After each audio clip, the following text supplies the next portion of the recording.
ňu pozerať.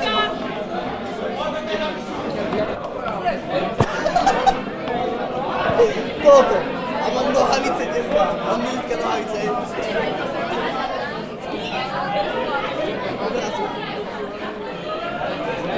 Ako sa voláš?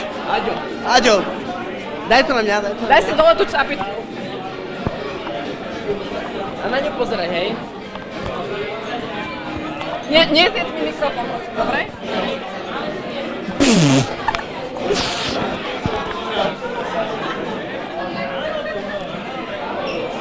Neboj sa, ja sa budem sa...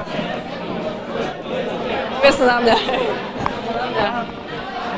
Ak ťa sklamem, tak mi môžeš priebať. Ešte, poďme trošku ďalej, lebo... Daj to na mňa, nafrejmuj to. Pôjdite ma, dobre? Nechťahte to.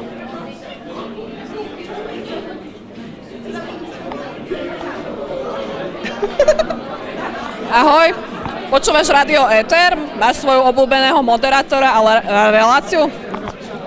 Áno, moja najbližšia relácia je muži versus ženy a obľúbená je Lenka.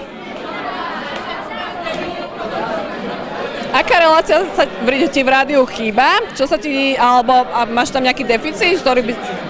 Nepočul. Papier, hej. Nafrejmuj to, na mňa to nafrejmuj. Mám ti to prečítať?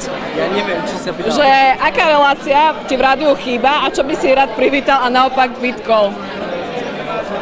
Podľa mňa rádio je super, akože tam je málo vecí čo vytknúť, ale také nejaké humorné veci, tie by sa tam veľmi hodili.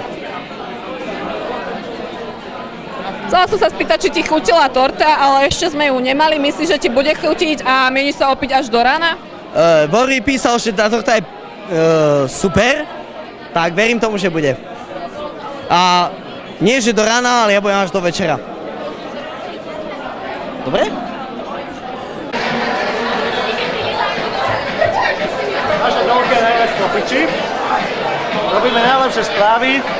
Markíza to potvrdila. Ja mám narodeniny. Čo viac chcete?